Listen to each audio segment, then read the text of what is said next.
الحمد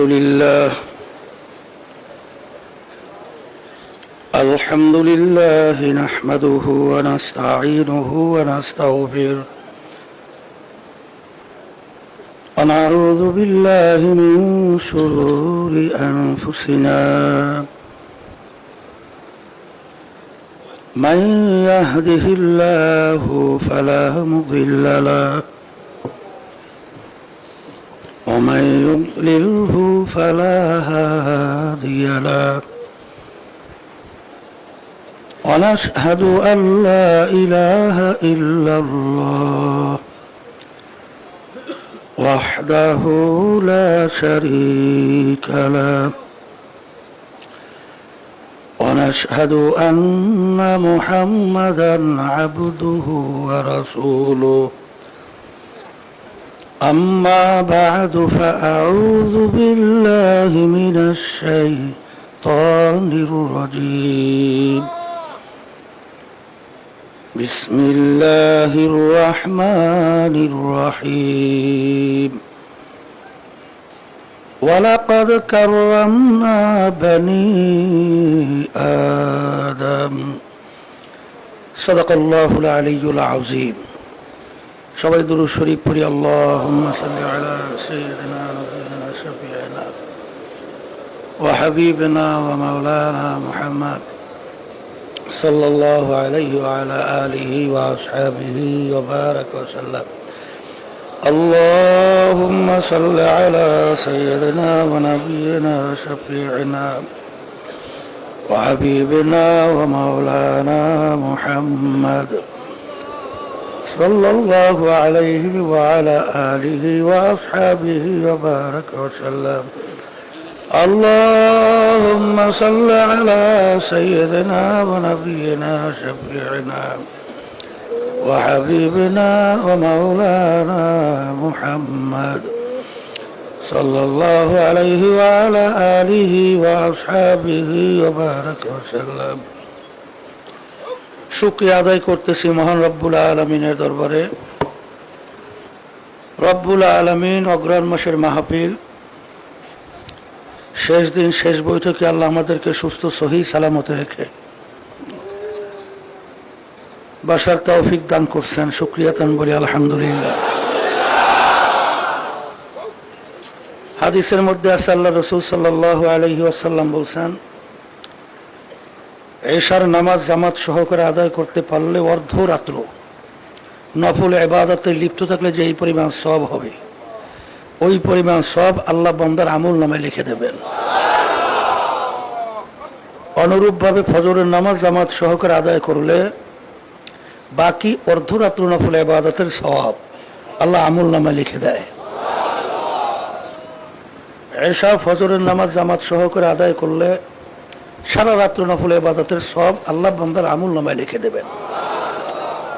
আল্লাহ আমাদেরকে তৌফিক দান করছেন।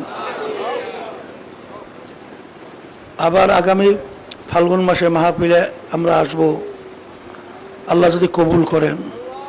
বহু দূরের কথা। আমরা চরমনাইতে আসছিলাম কেন, কি নিয়ে রওনা করলাম, সবসময় মনে রাখা লাগবে এই তরিকার মূল উদ্দেশ্য দুইটা: হিম্মত বলন্দ করা, খুলুসিয়াত ভিতরে পয়দা করা। হিম্মত বলন্দ কাকে বলে? অমুকে পারে, আমি কেন পারবো না। আর একটা খুলুসিয়াত ভিতরে পয়দা করা, আমি যাহা কিছু করব একমাত্র আল্লাহ রাব্বুল আলামিনকে রাজি খুশির উদ্দেশ্যেই করব। অমুকে পারে, আমি কেন পারবো না।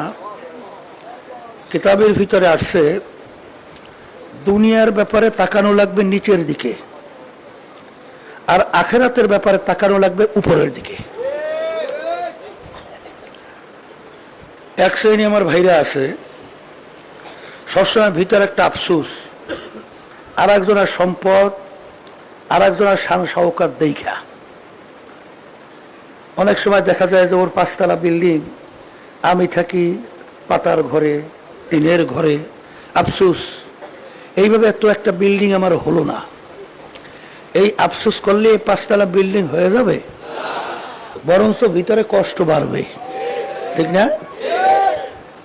তাহলে আপনার কি করা লাগবে? যে 5 তলা বিল্ডিং আমার টিনের ঘর অথবা পাতার ঘর। এক শ্রেণীর মানুষ দেখবেন তাদের ঘর বাড়িই নাই। ঢাকায় গেলে দেখবেন আইল্যান্ডের মধ্যে তারা রাত্র দিন সেখানে কাটাইতেছে, রৌদ্র নিশির বর্ষা। তার দিকে তাকাইলেই তো আপনার মনে ইতমিনান, প্রশান্তি আসবে যে আল্লাহ তুমি তো এই বান্দার সে আমাকে অনেক ভালো রাখছো। তাহলে দিলের ভিতরে শান্তি বাড়বে কি বাড়বে না? তাহলে দুনিয়ার ব্যাপারে তাকানো লাগবে কোন দিকে বলেন? নিচের দিকে। আখিরাতের ব্যাপারে, আখিরাতের ব্যাপারে উপরের দিকে কেমন? অনেক আমার মুরব্বীরা আছে আল্লাহর ফজলে তাদের 5 ওয়াক্ত জামাতে নামাজ ছোটে না, কিন্তু অনেক স্বাস্থ্যবান দেখা যায় 5 ওয়াক্ত নামাজ জামাতে যায় না। তার দিকে লক্ষ্য করবেন, সে এত মুরব্বী, শক্তি শরীর এখন নাই, তারপরেও ওয়া আম্মা মান সাকুলাত মাওয়াজিনুহু ফাহুয়া ফি ঈশাতির রাদিয়া ওয়া আম্মা মান খাফফাত মাওয়াজিনুহু ফাউম্মুহু হাওিয়া। হ্যাঁ, ফাআম্মা মান সাকুলাত মাওয়াজিনুহু ফাহুয়া ফি ঈশাতির রাদিয়া ওয়া আম্মা মান খাফফাত মাওয়াজিনুহু ফাউম্মুহু হাওিয়া ওয়া মা আদরাকা মা হিয়া নারুন হামিয়া। নেকের পাল্লা ভারী করা লাগবে, কারণ কিয়ামতের ময়দান আল্লাহ রাব্বুল আলামিন আমাদের আমলনামা দাড়ি পাল্লায় ওজন দেবে। যার নেকের পাল্লা ভারী, আল্লাহ ঘোষণা করেছেন তার জন্য আমি মেহমানখানা বানাই রাখছি বেহেশত। আল্লাহ আপনি আমাদের সকলের জন্য কবুল করে না। আর যার নেকের পাল্লা হালকা হয়ে যাবে আর গুনার পাল্লা ভারী হয়ে যাবে, আল্লাহ বলছেন ওর জন্য আমি জায়গা বানাই রাখছি জাহান্নাম। আল্লাহ আমাকে আমাদের সবাইকে মাফ করে দেন। নেকের পাল্লা কি করা লাগবে? ওই মুরব্বী শরীর তেমন শক্তি নাই, সে যদি 5 ওয়াক্ত নামাজ জামাতে পড়তে পারে, আমি কেন পারবো না? হালকা তালিম ছাড়ে না, দুর্বল, কিন্তু আমি তো তার চেয়ে অনেক সবল। সে যদি না ছাড়তে পারে, আমি কেন ছাড়বো? আমি কেন পারবো না? অনেক যুবক আল্লাহর ফজল করমে আমাদের বহুত দেখছি যে আল্লাহর রহমতে মনে হয় খাস একজন আল্লাহর ওলি হয়ে গেছে এই যুবক বসে। আর আমার তো বয়স অনেক হয়ে গেল, কিন্তু এই যুবক ও পারল, আমি কেন পারলাম না? হিম্মত, বলন্দ, খুলুসিয়াত ভিতরে পয়দা। যাহা কিছু করবো কার রাজি খুশির জন্যে? আল্লাহর রাজি খুশির জন্যে। কারণ আল্লাহ রাব্বুল আলামিন কোরআনুল কারীমে কি বলছেন? ফাওয়াইলুল লিল মুসাল্লিন, মুসল্লির জন্যই জাহান্নাম। নামাজি নামাজি এর অর্থ কি? আল্লাযীনা হুম ইউরাউন ওয়া ইয়ামনাউনাল মাউন। যারা মানুষকে দেখাবার জন্য নামাজ পড়বে, মানুষকে দেখাবার জন্য অন্য অন্য কাজ করবে, মানুষ যখন দেখে, এটাকে রিয়া বলা হয়, তখন তার ইবাদতটা কত সুন্দর হয়। আবার অনেক সময় দেখা যায় গোপনে নামাজ পড়ে, তখন ঠিক মতো তাসবিহ উচ্চারণকে আদায়ও করে না। কি পড়ছে? বড় ধোকাবাজ, কথা ঠিক না? আমার আব্বা জান রহমাতুল্লাহ আলাইহি বলতেন, আসলে যে মুমিন হবে তার তো বাহ্যিক আমলের সে গোপনীয় আমল আরো সুন্দর হবে, ঠিক না? যখন মানুষ শোনে তখন এত সুন্দরভাবে টাইনা টাইনা মাখরাস উচ্চারণের মুখ ভাঙিয়ে যাওয়ার উপক্রম, ঠিক না? কলকলা করে তবু না যেন মুখ ভাঙিয়ে যাবে। আর একালিপের 3-4 লিপ টাইনাও শেষ করে না, মানুষ শুনতে আছে, কথা ঠিক না? আর যখন নিজে গোপনে তেলাওয়াত করে তখন ঠিক মতো অক্ষর উচ্চারণ হয় না, হরফ উচ্চারণ হয় না। এইটা রিয়া। এটা কি? এই মুসল্লির জন্যই জাহান্নাম, কথা ঠিক না? আমি যাহা কিছু করবো কার রাজি খুশির জন্য? হিম্মত, বলন্দ, খুলুসিয়াত ভিতরে পয়দা। আল্লাহর ফজল করমে যারা এই সবক ঠিক মতো ধরতে পারছে, তারা দিনের দিন, মুহূর্তে মুহূর্তে আল্লাহ রাব্বুল আলামিন কামিয়াব করতেছে, কথা ঠিক না? এই জন্য আমি আমার ভাইদেরকে বলবো, যারা শুনতেছেন পর্দা আলে মা বোনরা, আমি আপনাদের সামনে যে আয়াত শরীফ প্রথম তেলাওয়াত করছিলাম, আল্লাহ বলছেন যত মাখলুকাত আমি সৃষ্টি করছি এর ভিতরে সর্বশ্রেষ্ঠ সম্মানিত করে আমি মানুষকে সৃষ্টি করছি। বলি আলহামদুলিল্লাহ। তাহলে আমরা যারা মানুষ সৃষ্টি সেরা, ঠিক না? এটা শোনার পরে আমাদের তো ভালোই লাগছে, খুশিই লাগছে। কিন্তু ওই কোরআনুল কারীমের ভিতরে আল্লাহ রাব্বুল আলামিন অন্য আয়াতে কিন্তু বলছেন উলাইকা কাল আনআম, এরপর আল্লাহ বলতেছেন বাল হুম আদল, এরপর অন্য জায়গায় আল্লাহ বলছেন শাররুল বারিয়া।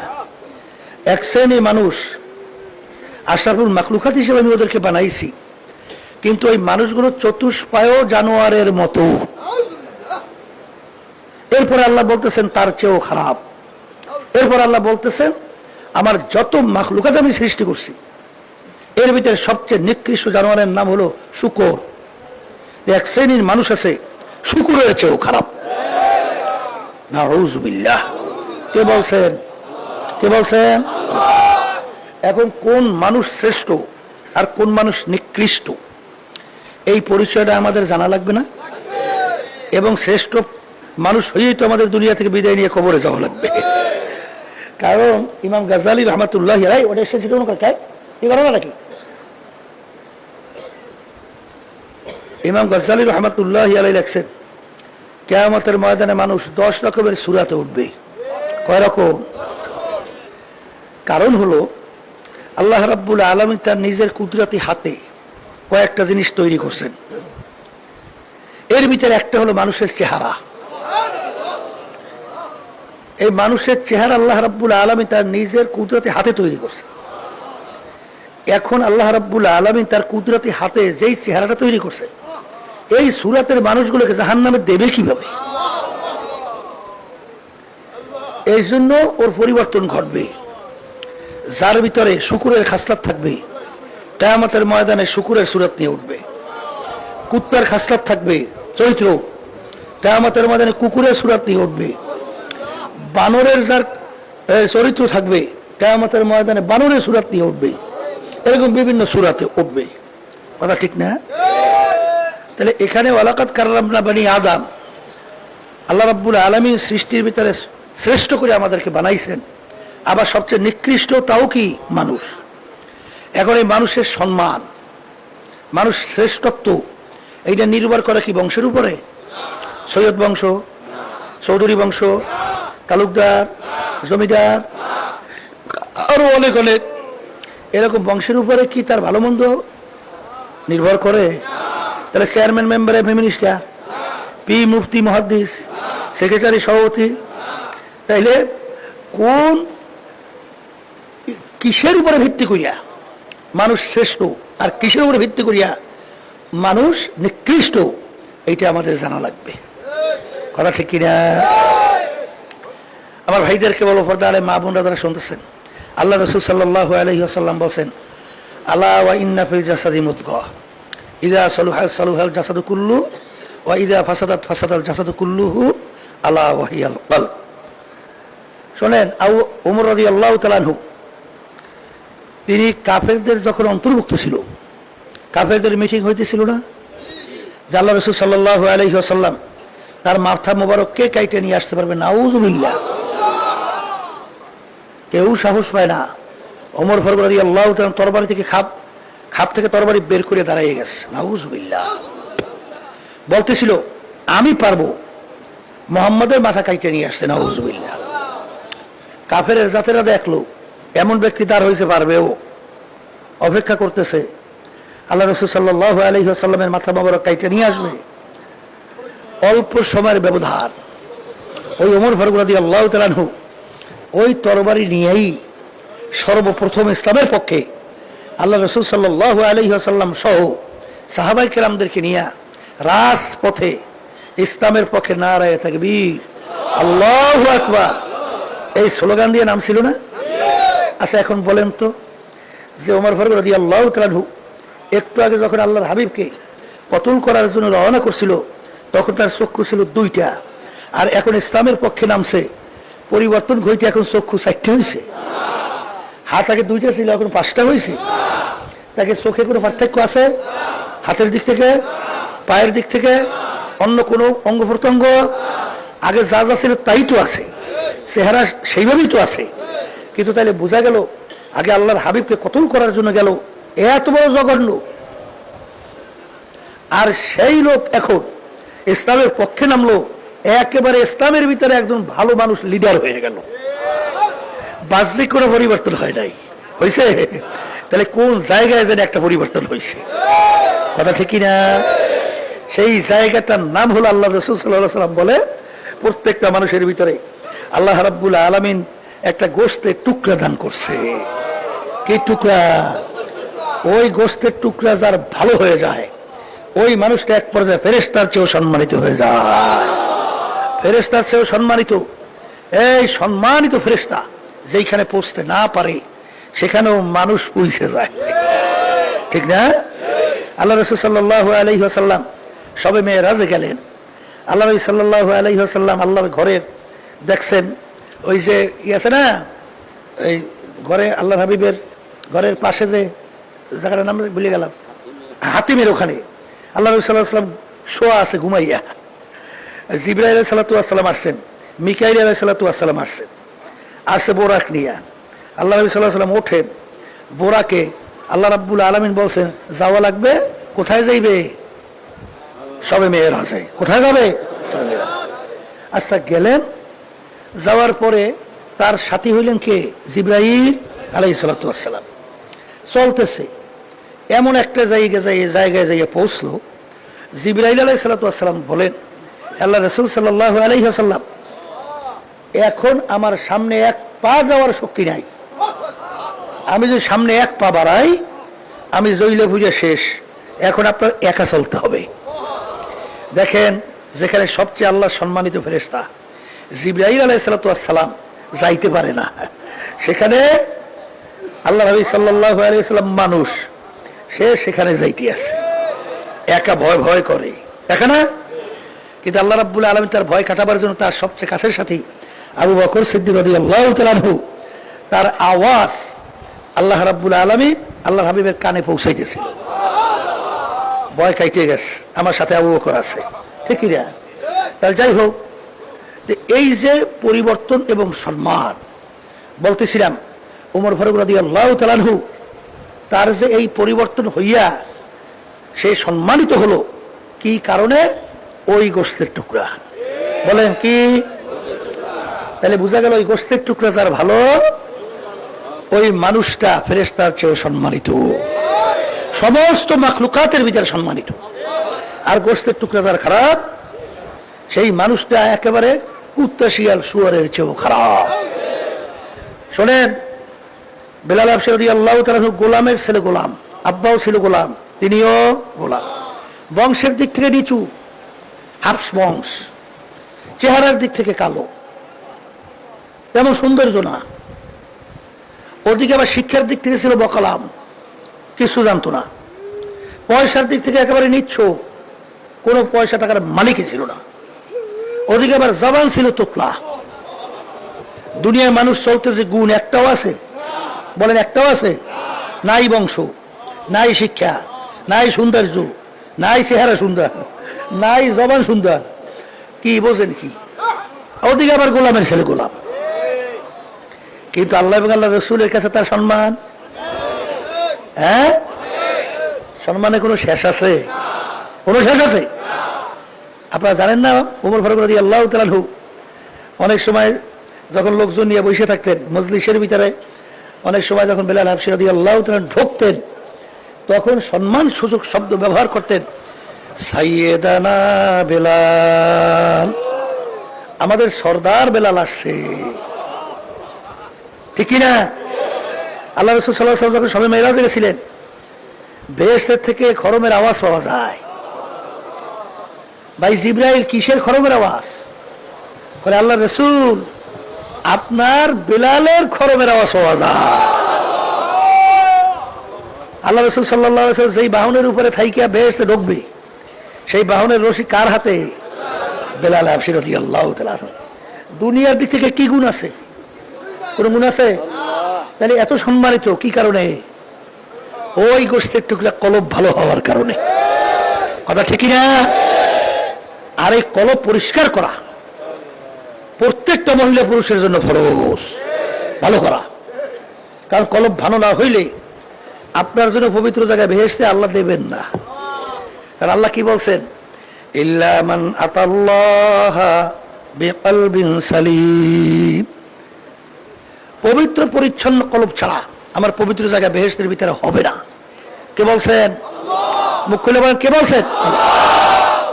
আজকে আমার বাজানদের বলবো, শরীরের ব্যাপারে আমাদের চিন্তা চেষ্টা সব সময়। শরীরে রোগ হয়েছে, স্থানীয় ডাক্তার বলছে এখানে চিকিৎসা হবে না, ঢাকা যাও। ঢাকার ডাক্তার দেখে দেখে বলে ভালো চিকিৎসা এই বাংলাদেশে নাই, বিদেশে যাও। অনেক সময় জায়গা জমিন ঘর বাড়িও বিক্রি করে না শরীরের চিকিৎসার জন্য। চিকিৎসা শরীরের করার জন্য সব বিক্রি করার পরেও মরণ একদিন লাগবে না? লাগবে না? লাগবে তো। কিন্তু এ কবরের যাত্রীরা, আল্লাহ রাব্বুল আলামিন বলতেছেন, যদি ওই গোশতের টুকরা যে কলব এটা পরিষ্কার পরিচ্ছন্ন ভালো না কইরা যদি আমার কাছে হাজিরা দাও, এই বেহেশতে যাইতে পারবে না। বেহেশতে যাইতে, তাহলে এই কলব পরিষ্কার করা কত জরুরি। আজকে আমাদের শরীরের রোগ হইলে তখন আমরা ডাক্তারের কাছে যাই, MBBS, FRCS, আরো বিভিন্ন ডিগ্রির প্রফেসর, অ্যাসিস্ট্যান্ট প্রফেসর আছে না? কিন্তু কলবের রোগ এইটা সারার জন্য ডাক্তার হলো হক্কানি ওলামায়ে কেরাম, হক্কানি পীর বুজুর্গেরা, ঠিক না? ওই যে শুনছেন যে কলব পরিষ্কার করার জন্য দুইটা তরিকা রাস্তা বলা হয়েছিল না? তরিকায় সুলুক বলা হয়েছিল আর তরিকায় ইশক বলা হয়েছিল। তরিকায় সুলুকের কথা শুনছেন, মুরব্বীর কাছে থাকছে, মুরব্বী দেখে দেখে অবস্থা দেখে ঔষধ দিচ্ছে, এইটা করো, এইটা করো, এইটা করো, এইটা করো, এইটা করো, ঠিক না? বলো করে বাদশাহ ইব্রাহিম বিন আদহাম রহমতুল্লাহি আলাইহি যখন মুরব্বীর কাছে গেছিলেন, তাকে ঔষধ দিচ্ছে না? কে ঔষধ দিচ্ছে? এই প্রথম দেশে বিভিন্ন কাজে আমার লাকড়ি টানার দায়িত্ব দিচ্ছে, লাকড়ি বোঝা, শ্রমিক বাদশাহ, কারণ বাদশাহী তো বলতে পারে নাই, ঠিক কিনা? এরপরে তো বাদশাহী দেশে বড় বড় এই লাকড়ি টানতে আসে। এখন ওই কথার কথা শুনছি আর কি, মুরব্বীরা বলছেন এরা শিক্ষার জন্যে। যে হুজুরের স্ত্রী বলতেছিল বলে যে বাদশাহ বলকের, তাকে দায়িত্ব দিলেন লাকড়ি বোঝা টানার শ্রমিকের। এখন তার আত্মশুদ্ধি হয়েছে, মানে কলব পরিষ্কার হয়েছে, এখন তাকে বিদায় দেন না কেন? হুজুর বলতেছেন এখনো পরিষ্কার হয় নাই। অর্থাৎ ইব্রাহিম বিন আদহাম বাদশাহী বলতে পারে নাই। বলে বলেন কি, বাদশাহ লাকড়ি টানে, এবার বলতে পারে না আমি আমি আনানিয়া, এটা সবচেয়ে বড় রোগ না কলবে? শেষ পর্যন্ত দায়িত্ব দিচ্ছে মেথর, ময়লাগু পরিষ্কার করার কথা, ঠিক না? এর আগে পরীক্ষার জন্য দেখাইছে যে লাকড়ি বাঁধে, কলে লাকড়ির বোঝারা বড় করে বাঁধো, নেতে যেন কষ্ট হয়। আর আল্লাহ কি বলছেন? আল্লাহ বলছেন যে যারা নাকি সবর করবে, ধৈর্য ধরবে, ইন্নাল্লাহা মা'আস সাবিরিন, আমি ধৈর্যশীলদের সাথে থাকি। ধৈর্য সময় বোঝা যায় পরীক্ষা কে কয়দিন টেকতে পারে, ঠিক না? এরপরে ওরা থামাইতে পারেন না কি? আপনারা কিছু করেন না কি ব্যাপার? কি চিল্লাইতে আছেন, আপনারা বই বই দেখতে আছেন। সেই কথা বলতে চাইছিলাম। শেষ পর্যন্ত বড় রোজা বাকরি নিয়ে যাইতে আছে, লাকড়ি ঘামাইয়ে গেছে, কষ্ট হয়েছে, বলতেছে ভাই তাড়াতাড়ি লাকড়ি বোঝারা নামাও, আমার কষ্ট হয়। বলে একটু ধৈর্য ধরতে পারেন না, এই কাজটা শেষ করি। আবার অনেক সময় যাওয়ার পর ভাই আমার কষ্ট হইতেছে, বলে একটু ধৈর্য ধরতে পারেন না, বোঝেন পরীক্ষা। এরপরে এখন তো মেজাজ বেশি গরম হয়ে গেছে, ধৈর্যের বাঁধ ভেঙে গেছে। বলতেছে এই বেয়াদব, আমার যদি আজকে বাদশাহী থাকতো তাহলে তোকে বেয়াত মাইরে আমি শিক্ষা দিতাম যে তালবাহানা কিভাবে করে। হুজুর বলতেছেন দেখছো বাদশাহী বলতে পারে নাই, বাদশাহী বলতে পারে না। আরো তার তাজকিয়ার কাজ করতে হবে।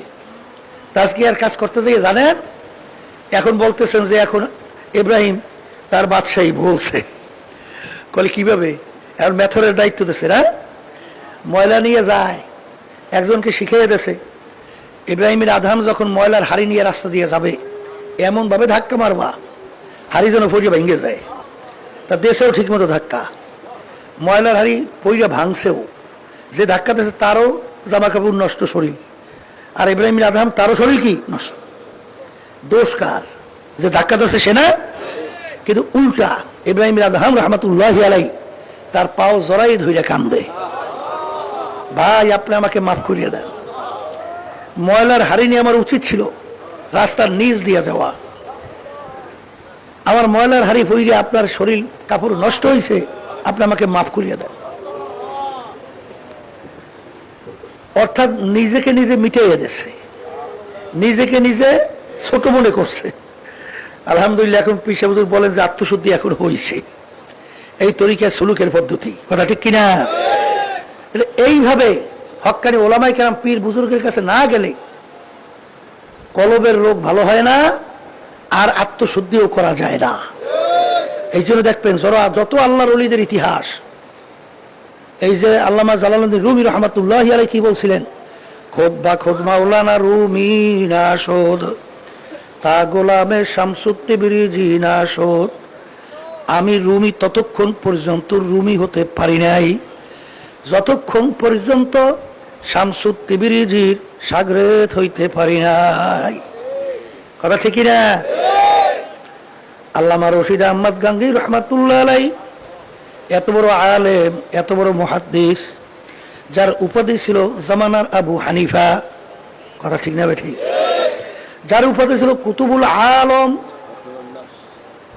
তিনিও কিন্তু হাজী ইমদাদুল্লাহ মহাজির মক্কি রহমাতুল্লাহি আলাইহি তার সংস্পর্শে গেছিলেন। আশরাফ আলী হাকিমুল উম্মাত থানভী রহমাতুল্লাহি আলাইহি তিনিও কিন্তু হাজী ইমদাদুল্লাহ মহাজির মক্কি রহমাতুল্লাহি আলাইহি তার সংস্পর্শে গেছিলেন।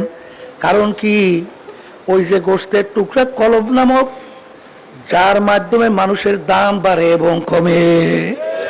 বলেন কথা ঠিক যাবে ঠিক? আমার আব্বাজান রহমাতুল্লাহি আলাইহি বলতেন, এই আল্লাহর বান্দারা, কবরের যাত্রীরা, বংশের দিক থেকে মানুষের সম্মান বাড়ে না। আব্বাজান উদাহরণ দিয়ে বলতেন যে ওই যে রেডিও ছিল, ছোট্ট একটা জিনিস, ওর কত মূল্য, আর মান্দার গাছ দিয়ে তুমি বড় আলমিরা তৈরি করলা, ওর মূল্য কত, 1000-1200 টাকা। বর্তমানে মোবাইল দিয়ে বোঝা যায়, ছোট্ট একটা মোবাইলের দাম কিন্তু লক্ষ টাকাও আছে না নাই? জিনিস একটুখানি পকেটে রাখা যায়, আর একটা মান্দার গাছের আলমিরা তার দাম 1000-1200 টাকা। কারণ কি, বাজানো মোবাইলের ভিতরে এমন শক্তি, যেই শক্তির মাধ্যমে তামাম দুনিয়ার থেকে সব সংবাদ ক্যাচ করে নিয়ে আসার শক্তি ওর মধ্যে আছে। ছবি সহ দেখাও যায়, কথাও বলা যায়, মুহূর্তের ভিতরে তামাম দুনিয়ার খবর নেওয়া যায়। এই শক্তির কারণে মোবাইলের দাম। কিন্তু ওই পার্স যদি পুড়িয়া যায়, যদি মেকার বলে পার্স পুড়িয়া গেছে, এর দ্বারা আর কোনো কাজ হবে না বাজান, তখন ফেলাইয়া দেওয়া ছাড়া গতি থাকে না। তখন ওই মোবাইলের চেয়ে তখন ওই আলমিরার দাম কিন্তু বাইরে যায়। কারণ আলমিরা যদি পয়সা যায়, বাজান লাকড়ির চুলা দিয়া আগুন জ্বালাইয়া ভাত তরকারি পাক করিয়া খাওয়া যায়, কিন্তু এই মরার মোবাইল কিন্তু কোনোই কাজে লাগে না। ঠিক আমার বাজানদেরকে বলবো, পর্দার আলে মা বোনরা যারা শুনতেছেন, আল্লাহ রাব্বুল আলামিন প্রায় এক সূরার ভিতরে 9টার উপরে কম বেশি, কয়টা 9টাই হবে, কসম করার পরে বলছেন, কদ আফলাহা মান যাক্কাহা ওয়া কদ খাবা মান দাসসাহা। যারা আত্মাকে পবিত্র করতে পারবা, তারাই নাজাত পেয়ে জান্নাতে যাইতে পারবা। কালকে বলছিলাম দিন, এর ভিতরে একটা হলো মাল ইহসান ইয়া রাসূলুল্লাহ, আনতা আবুদাল্লাহ কান্নাকা তারাহ ফা ইল্লাম তাকুন তারাহু ফা ইন্নাহু ইয়ারাক।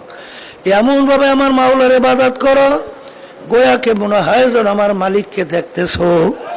ওই অবস্থা ভিতরে তৈরি না হলে, খেয়াল করো, যদিও নাকি আমার মালিককে আমি দেখি না, আমার মালিক তো আমাকে দেখে। এই জন্য আমার ভাইদেরকে বলবো, পর্দারে মা বোনদেরকে বলবো, বাজান আত্মশুদ্ধি বড় গুরুত্বপূর্ণ বিষয়।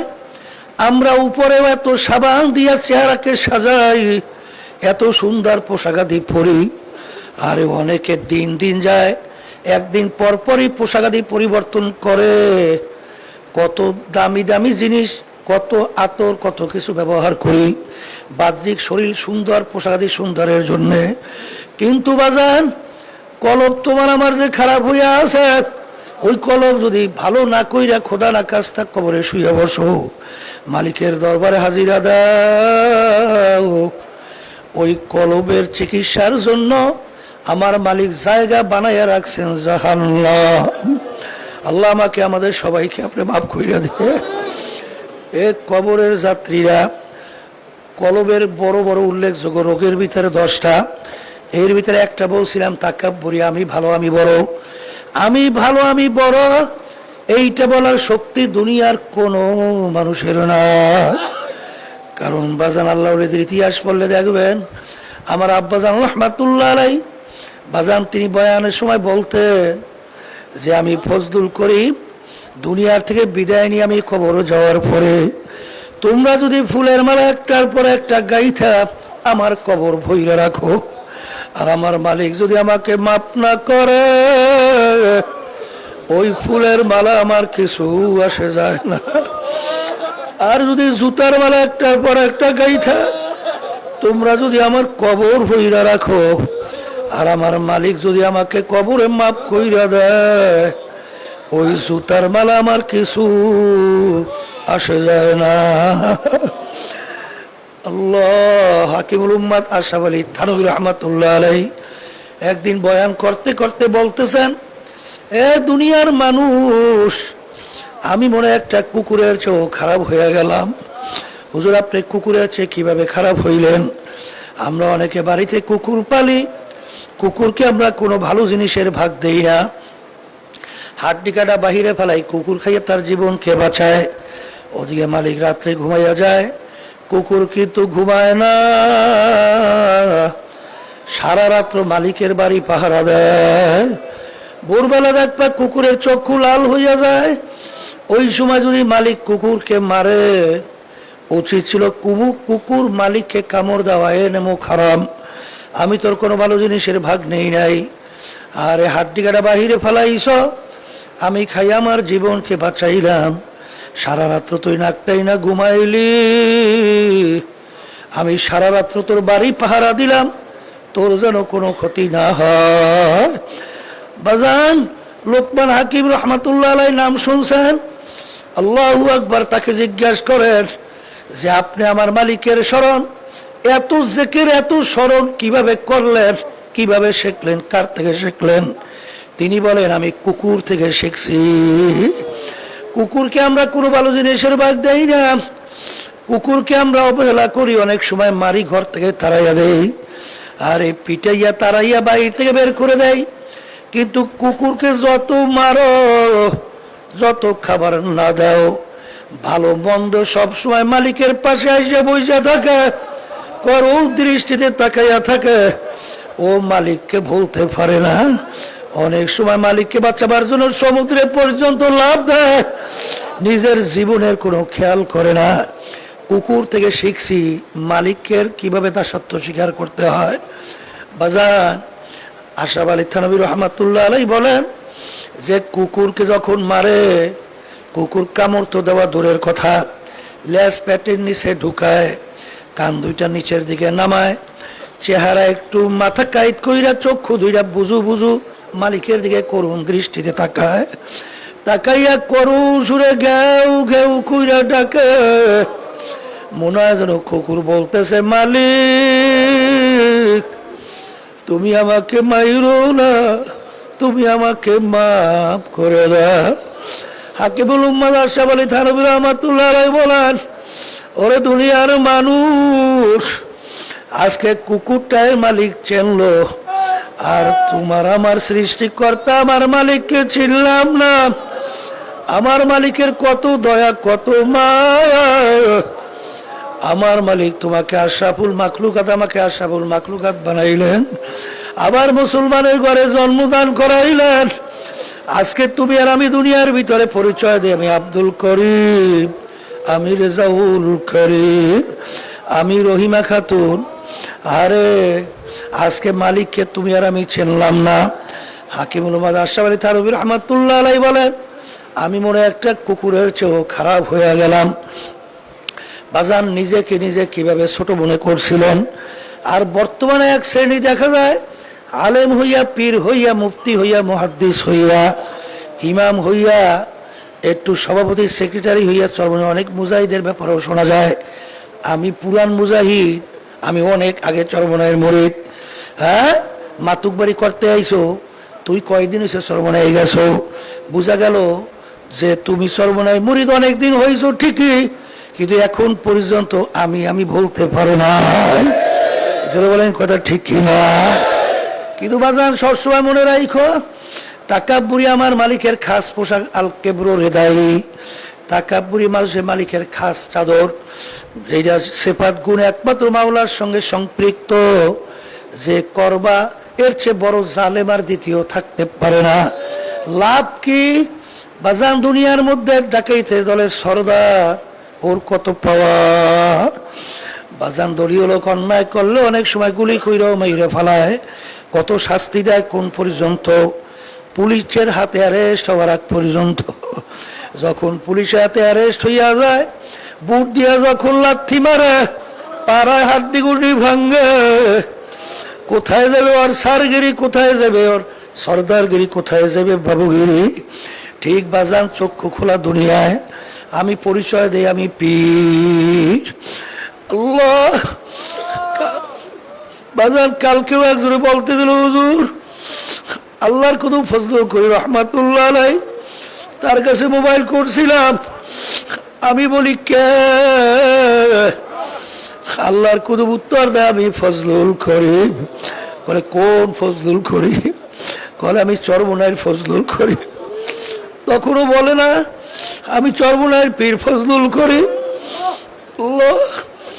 নিজেকে নিজে কত ছোট মনে করত। আল্লাহ আল্লাহ। ওই বাজান পটুয়াখালী জেলাতে, সেখানে আব্বাজান রহমাতুল্লাহ আলাইকে যে একটা বিল্ডিং এর দোতলায় রাখছিল, সেখানে রাত্রে আমিও ছিলাম। একজনে বলতেছে, হুজুর আল্লাহর কুতুব রাত্রে এই জায়গায় যাপন করছিলেন। সেখানে আব্বাজান রহমাতুল্লাহ আলাইহির কথা শুনছি, ওই যে মুসলিম মুসল্লি সহ কয়েকজন নিচে ঘুমাইয়া আছে। অন্ধকারে আব্বাজান বাথরুম থেকে আসতেছিল, তার পায়ের উপরে পাড়া পড়ছিল। সে বলতেছে আহাম্মুকটা কে? আহাম্মুকটা কে? তখন আব্বাজান রহমাতুল্লাহ আলাইহি বলেন যে আহাম্মুকটা ফজলুল করিম। बेटा दे अपना हस्ती को अगर कुछ मर्तबा चाहो, किधर खा के मेरे गोले गोलजार होता है। যতক্ষণ পর্যন্ত বিচি দানা নিজের অস্তিত্বকে মাটির সঙ্গে বিলীন না করবে, ততক্ষণ পর্যন্ত তার থেকে কোনো গাছ ওঠার আশা করা যায় না। এই রোগ ভিতর থেকে দূর করা লাগবে। আল্লাহর ওলিদের ইতিহাস পড়লে দেখবেন নিজেকে নিজে কত ছোট মনে করত। মাজা ওই যে শোনেন বড়বীর আব্দুল কাদের জিলানী রহমাতুল্লাহ আলাইহি, রাস্তা দিয়ে যায় কুকুরের জবান খুইলা গেল। কুকুর বলে, বড় বিশ্বা হুজুর বলেন আপনি ভালো না আমি কুকুর ভালো? এই পাশের মাইকের শব্দ আরো বাড়াও। কি যে শয়তানি, বারবার বলার পরেও আবার এই পাশের শব্দগুলো বারবার কমাই দেয়। কুকুর বলে, বড় বিশ্বা হুজুর বলেন, কি যে হয়েছে মনে হয় যেন। বড় বিশ্বা হুজুর বলেন, কুকুর বলেন আপনি ভালো না আমি ভালো? বলতেছেন কি বলবে? যদি বলে কুকুর তুই ভালো, আল্লাহর কালামের উল্টা হয়, ওয়ালাকাদ কাররামনা বনি আদম। যদি বলে কুকুর তুই খারাপ আমি ভালো, ভিতরে আনানিয়া চলে আসে, আনা খায়রুম মিনহু খালাকতানি মিন নার ওয়া খালাকতাহু মিন তিন। আমি আদমের চেয়ে ভালো। কি বলবে? কি কর্তব্য বিমূঢ় অবস্থায় অপেক্ষা করতেছে। আল্লাহ রাব্বুল আলামিন প্রশ্নের উত্তর ভিতরে পয়দা করলো। বড় বিশ্ব হুজুর বলেন, কুকুর শোন, কিয়ামতের ময়দানে আমার মালিক, আল্লাহু আকবার আল্লাহু আকবার, কিয়ামতের ময়দানে যদি মালিক আমাকে মাফ কইরা দেয়, ও কুকুর তোর চেয়ে আমি অনেক ভালো। আর যদি কিয়ামতের ময়দানে মালিক আমাকে মাফ না করে, ও কুকুর তুই আমার চেয়ে অনেক ভালো। কারণ তোর জাহান্নাম নাই, তোর কিয়ামতের ময়দানে সূর্যের তাপ আলো নাই, তোর হিসাব নাই নিকাশ নাই, তুই মাটির সঙ্গে মিলে যাবি। কিন্তু আমি মানুষ,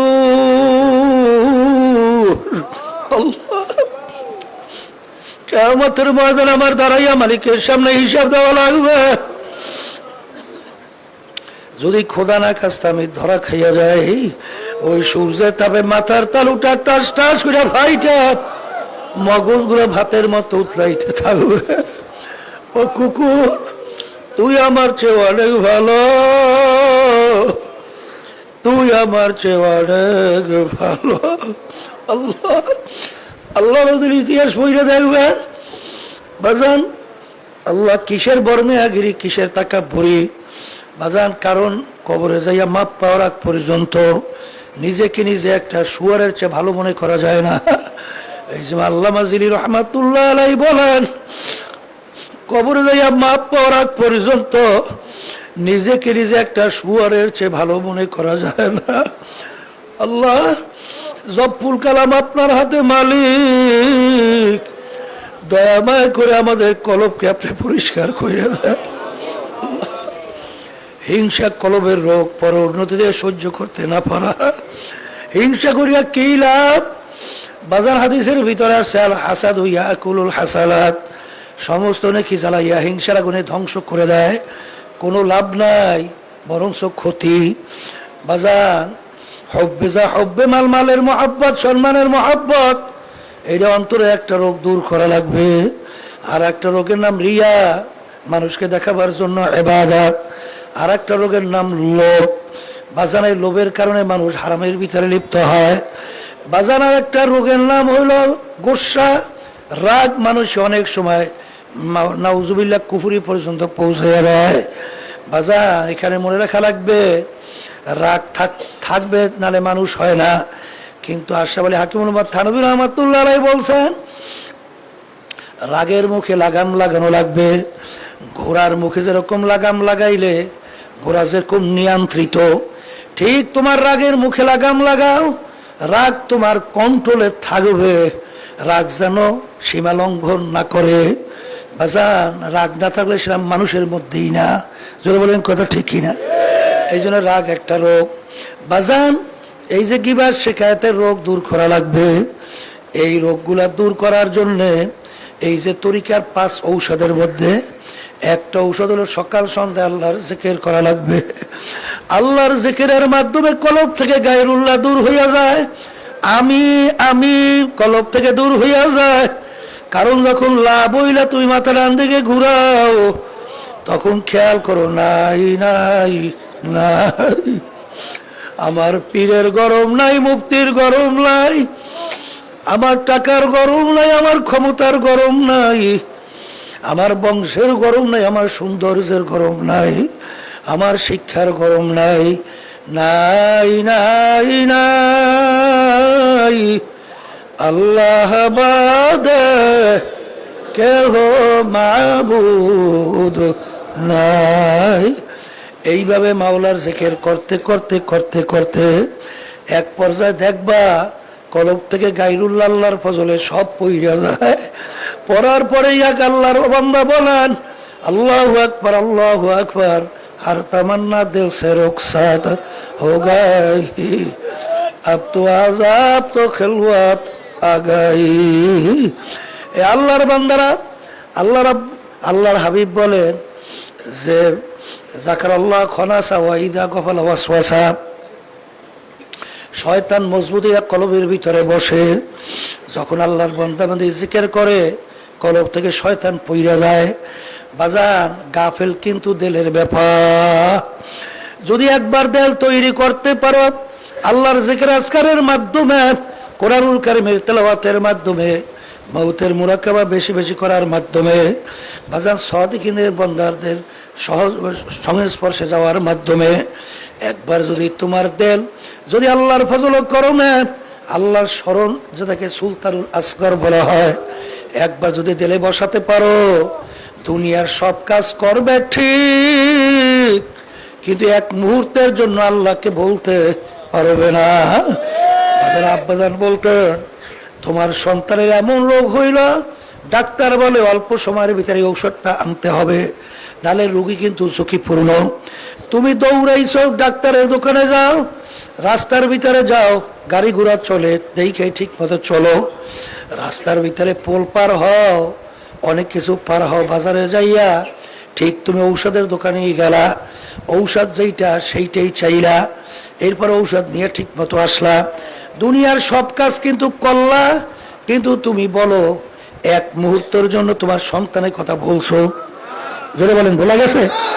সব সময় তোমার দিলের ভিতরে খেয়াল সন্তানকে যাইয়া পাই না না পাই।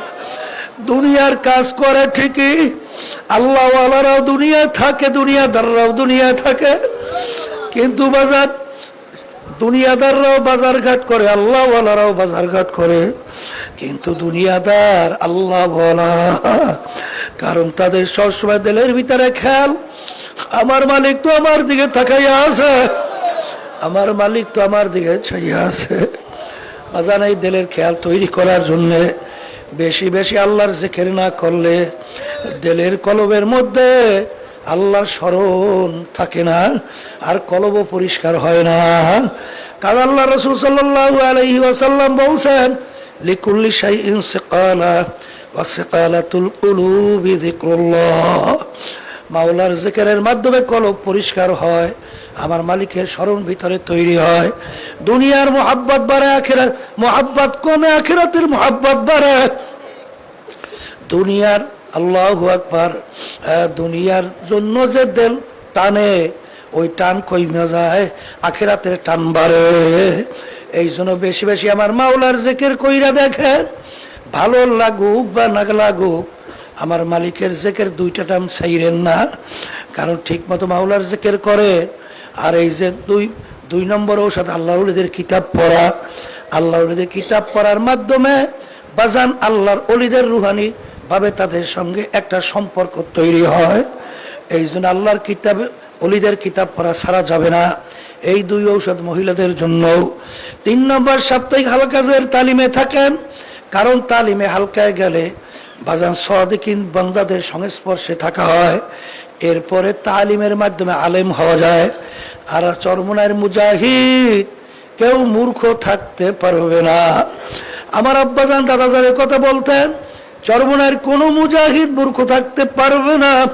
কারণ ঠিকই বাজান দেখছি অনেক চরমনার মুজাহিদ হওয়ার পরে সে আলেম না, কিন্তু মাসালার ব্যাপারে আল্লাহর ফজলে করমে দেখা গেছে যে আল্লাহর ফজলে সহি মাসালা তার থেকে আল্লাহর মাঝে বের হইতেছে, কিভাবে আলেম হয়ে গেছে। শুধু দাওরা হাদিস কামেল পাশ করার নামে আলেম না, আসলে বাজান এলেম বলা হয় আমল করার জন্য, শিক্ষা এটাই হলো আলেম।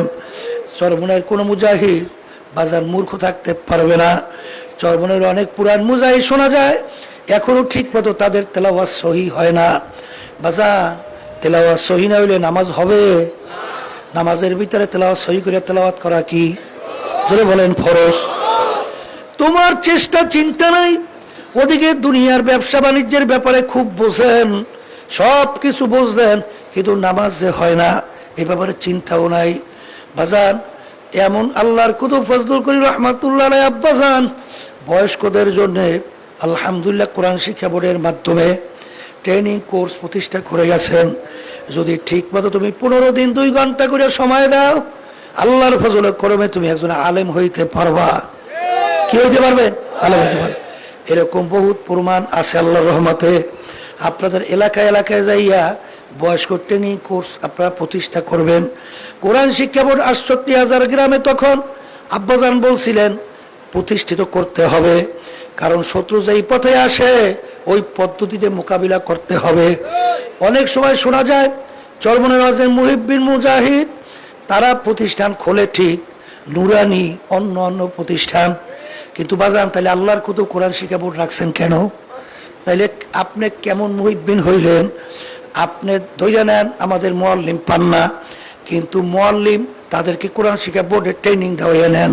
জোরে বলেন কথা ঠিক কিনা? তাই ঠিক এইভাবে আল্লাহর ফজলে যদি চেষ্টা করা হয় তাইলে সে আলেম হইতে পারবে। আর আলেম ছাড়া বাজার সে তো ঠিক মতো আমল করতে পারবে না। জোরে গান পারে? পারে না। এই জন্য আলেম হওয়া লাগবে। এই যেই কথা বলতেছিলাম, আল্লাহর বান্দারা এই 3 নম্বর ঔষধ সাপ্তাহিক তালিম হালকা, 4 নম্বর মাসিক ইস্তেমায় সব গুজারি, এরপরে চরমুনায় বাৎসরিক মাহফিল কামাই না দেওয়া।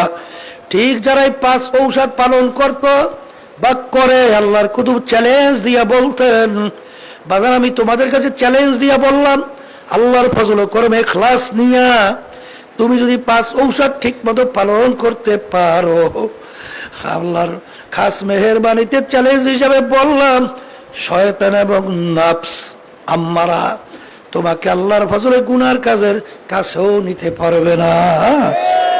লক্ষ লক্ষ মানুষ পরীক্ষা করিয়া দেখছে, আল্লাহর ফজলে কেউ ঠকে নাই। জোরে কান ঠকছে? জোরে কান ঠকছে কেউ?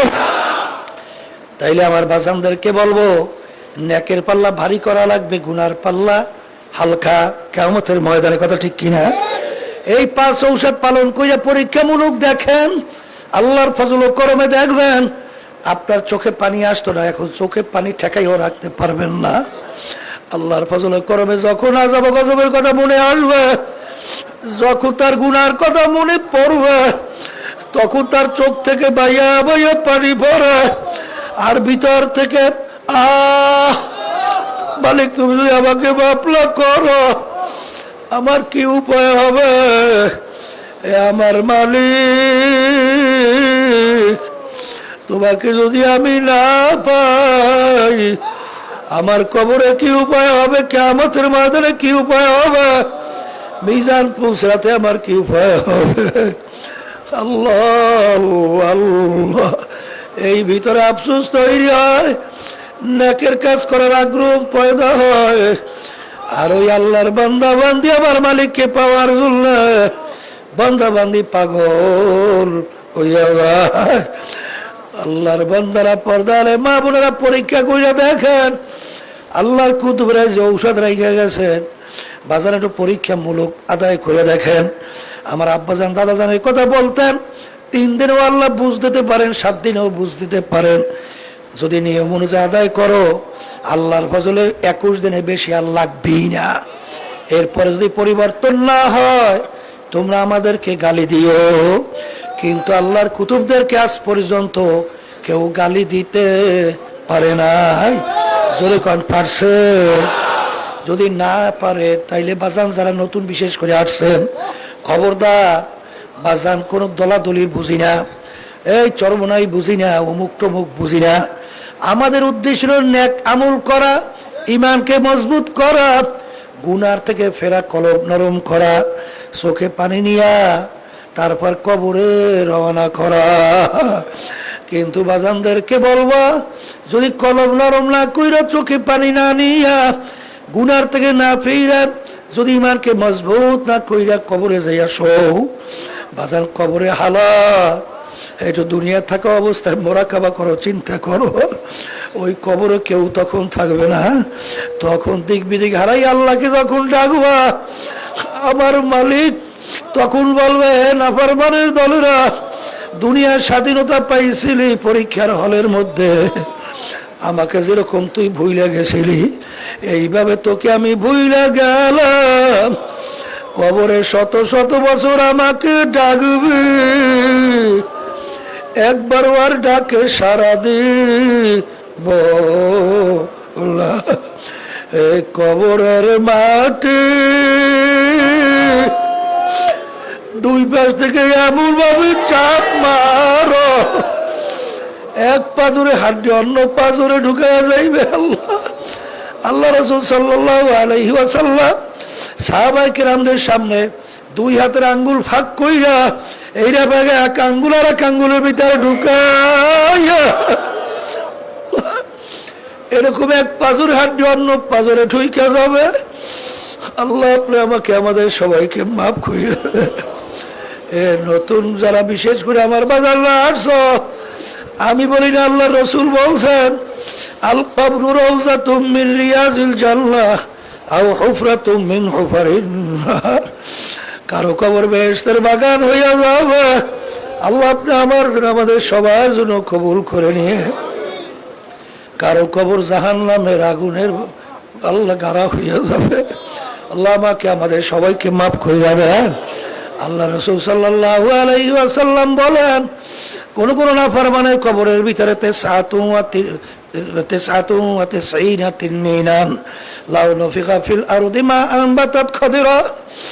কোন নাফরমানের কবরের মধ্যে 99 বিষাক্ত সাপ জমা হইয়া যাবে। সাপের এমন বিষ, জমিনে দিকে মুখ করে ফুক দিলে কোনো গাছপালা মাথা জাগাতে পারত না। ওই সাপ নাফরমানকে পেঁচাইয়া পেঁচাইয়া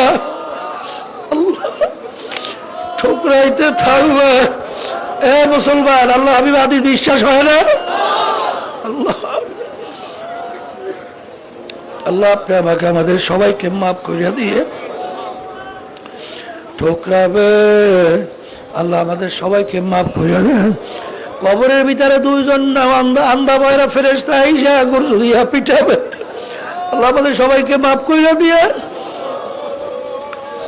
আল্লাহ, আমার মালিক তো খবর নেবে না।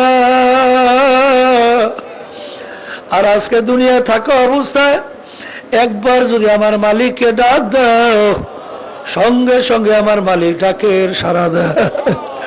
শুধু সাড়া দেয় তাই না, আমার মালিক বলে কুলিয়া ইবাদি আল্লাযীনা আসরাফু আলা আনফুসিহিম লা তাকনাতু মির রাহমাতিল্লাহ ইন্নাল্লাহা ইয়াগফিরুয যুনুবা জামিআ। বাজা বাজা হারসে হাসতে বাজা দরকা ফেরো গিবরো ভূত পুরুস্তি বাজা। ইধর গাহে মাদর গাহে নৌমিদিনী সদবরাগর তওবা শিকাস্তি বাজা।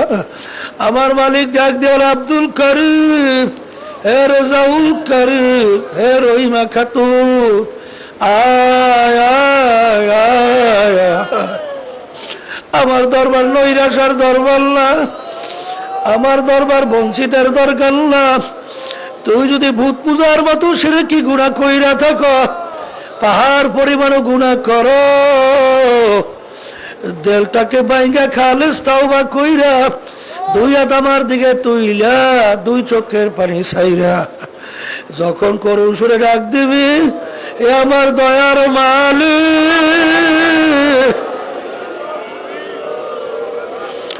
নাফরমান তোমার দরবারে হাজির। মালিক, তুমি সর্বনের ময়দানের দিকে তাকাইয়া দেখো, তোমার বান্দারা বাড়িঘর ফালাইয়া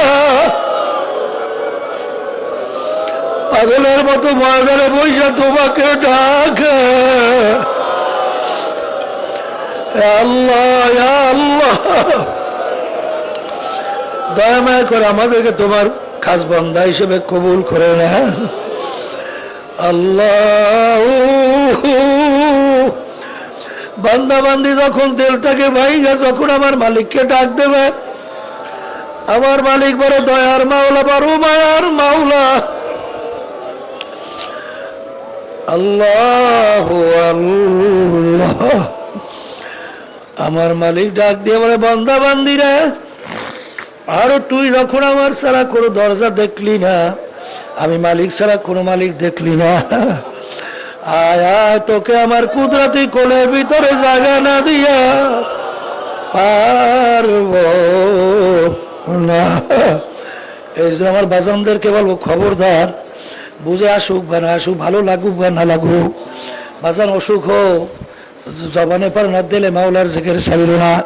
কইরা দেখেন, না দেখলে তো বুঝবেন না। করতে থাকেন, মাওলার জিকির করতে থাকেন, করতে করতে এক পর্যায়ে দেখবেন আল্লাহু আকবার, আল্লাহু আকবার। এই যে তরিকার সবক আদায় করতে করতে এক সময় দেখবা আল্লাহর ফজলও করবে, তখন তোমার মাওলার নাম মজা লাগবে, আল্লাহর হুকুম পালন করতে ভালো লাগবে, তখন গুনার থেকে ফিরতে পারবা। এই জন্য আমার বাজানদেরকে বলবো, এই 5 ঔষধ ছাইরেন না, ঠিক মতো পালন করেন। আর খেয়াল সহকারে 2টার সময় মাওলার জিকির করেন, সবসময় হাঁটতে থাকেন, সুযোগ পাইলে মাওলার জিকির করেন। এখন খেয়াল সহকারে একটু মাওলার জিকির করেন। যখন জিকির করবো লা ইলাহা ইল্লাল্লাহ। আরে দিলে দিলে মানা খেয়াল করবো আল্লাহ বাদে কেহ মাবুদ নাই। যখন জিকির করবো ইল্লাল্লাহ, শুধু কলবের উপরে ধাক্কা দেব, খেয়াল করবো আমার কলবে আল্লাহই আছে। যখন জিকির করবো আল্লাহ, খেয়াল করবো নাকি এবং কপালে মাঝখানে ঠালা জায়গা। আমার মালিক তাকাইয়ে তাকাইয়ে বলেন, বান্দা আমাকে বোলাও কা।